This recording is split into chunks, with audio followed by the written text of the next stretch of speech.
we should be good to go. We got another week of live dogs. Yeah, I mean, I don't know what to say. We're coming off the best week we've ever had on the show. Um, got a little weird towards the end of the week. I'll explain that, but it was the best week we've had since starting the show. If you guys remember, on Thursday I gave out 3 picks. One of them got postponed, so we went 1-1 on Thursday. The Marlins game that I gave out, I picked the Marlins to win. The game got postponed till Friday. It was the same pitchers, same odds, and the Marlins ended up winning that one. So hopefully you guys stuck with that. So that made basically a 2-1 Thursday. And then if you guys remember all the way back a week ago from today, last Monday, I gave out 3 college football games. And we hit SMU at plus 110, and we also hit on NC State to beat Pitt at plus 525, which obviously inflates the numbers this week because it's not very often that you hit an underdog that big on the money line. But then as well, we did lose on Texas Tech versus Kansas State. So overall, from the MLB picks that we went throughout the week, it was 6-3. The Marlins made it 7-3. In terms of picks, and that was plus 6.41 units. And then once you add in the 2-1 NCAA football, we get to a final record on the week of 9-4 and a pretty incredible plus 11.76 units for the week. It marks now the 4th straight week of positive value, positive money, and can't complain about how any of that has gone. So hopefully we can start it off strong today.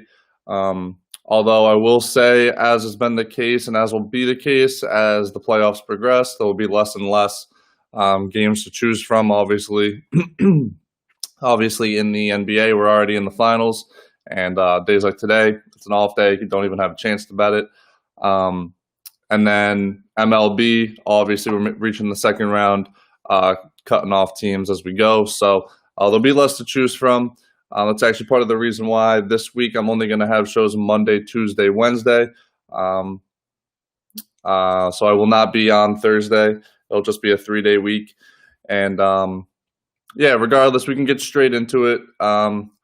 This is the only pick that's actually playing out today, but I would advise sticking around for some college football picks again, as obviously I did pretty good on them last week. But the one MLB play we're going to have today is the Astros at plus 125 versus the A's. Lance McCullers Jr. pitching for the Astros. He's 3-3 this year with a 3.93 ERA and 1.16 WHIP. And he's going up against Chris Bassett, who is 5-2 with a 2.29 ERA and 1.16 WHIP. So right away, looking at these numbers, you might think Bassett has the better numbers, which, yeah, I get it. He has the better ERA. And obviously his win-loss is a little bit better, but they do have the same exact WHIP, which is interesting if you ask me. That shows me that these guys aren't much different.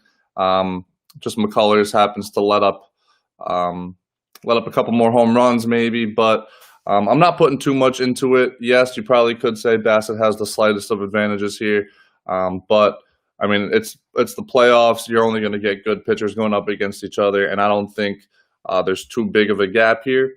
And I know that my usual thing is last 2 weeks, but obviously at this point, since only half the league has played in the last 2 weeks or played in the last week or so, I usually give out the number rankings of, they ranked 20th in the last 2 weeks. Well, at this point with we'd still have teams that weren't in the playoffs there. So these are just the teams' batting numbers in the playoffs so far. Astros in the first round hit 194. Oddly enough, the A's also hit exactly 194. Go to on-base percentage. The Astros .280 and 100th off. The A's are sitting at .279. So, I mean, these are just pretty much identical teams. Yes, the A's are slugging a little bit better, have a little bit better slugging percentage, but still, I mean, it doesn't get more identical than this in terms of teams batting. So we'll call that a wash there as well. And then we can get into where I think the value comes in this game. And it is the playoff stats for the team's pitching, where the Astros have a 1 ERA, .119 batting average against, a sub 1 whip as a team, which is incredible. The A's, 3.67 ERA as a team, 277 batting average against, and a 1.37 whip. So obviously, this is where the big discrepancy is. There's a huge difference here. The A's are not pitching as well as the Astros, and they're just hitting the same. Also, one thing that I found is during the regular season, the A's hit 220 against left-handed pitching. That was fourth worst in the MLB. The Astros do have 3 left-handed pitchers in the bullpen that they do like to use, so that could also come into play in a close game, obviously. But basically, yeah, it's right now these teams are the exact same at the plate. I mean, you couldn't have drawn them up closer. Astros better in the bullpen. Bassett's numbers might be better, but, I mean, barely. So I'll take the Astros at plus 125. I think that's a good value to start the week. Yeah, I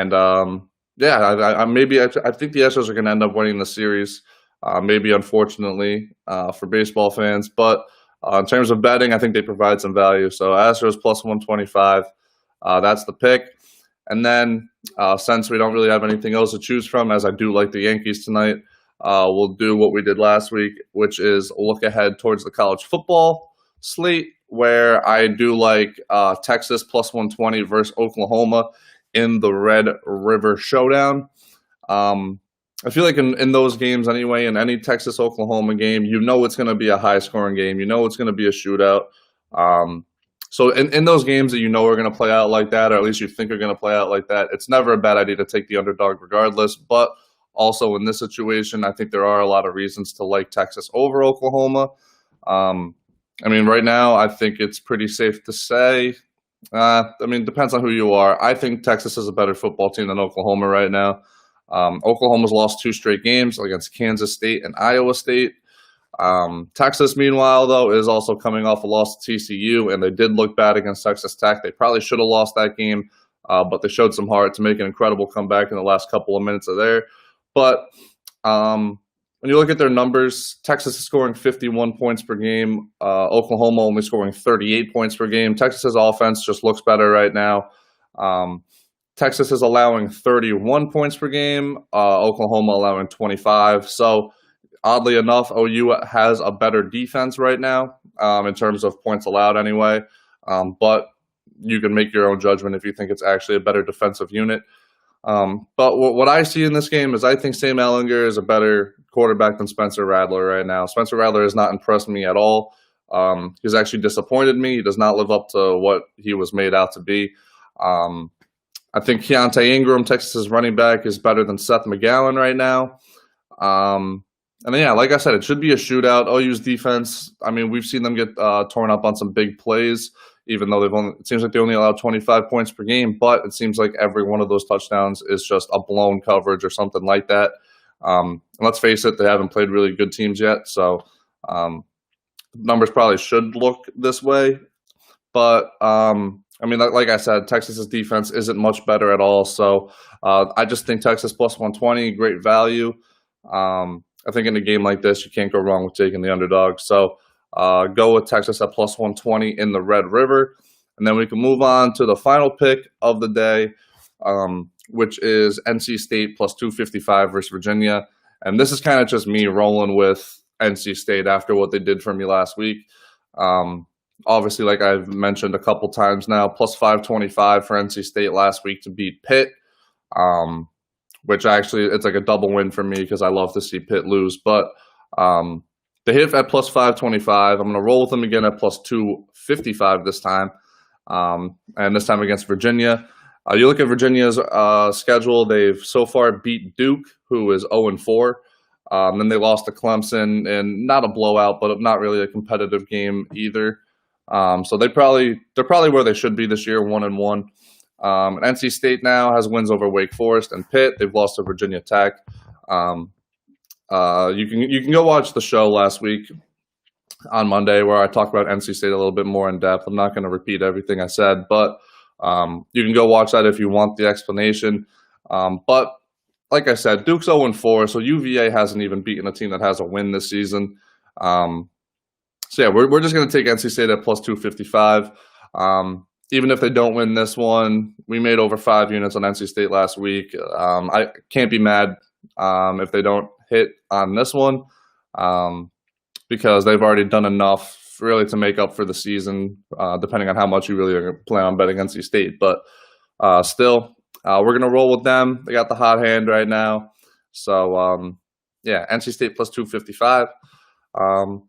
Yeah, so that's everything I got for you guys today. Not really too much, as like I've mentioned, the slate, just less and less games to choose from, really. So the one game today, the one probably people care most about, Astros plus 125. Roll with it. We're rolling with Lance McCullers. We're rolling with that bullpen, and hopefully the bats come alive a little bit. So yeah, that's all I got for you guys today. I'll be back tomorrow at 11 a.m., same place, same time. So be sure to come back tomorrow, and hopefully I'll see you guys then, and good luck on your picks in the meantime.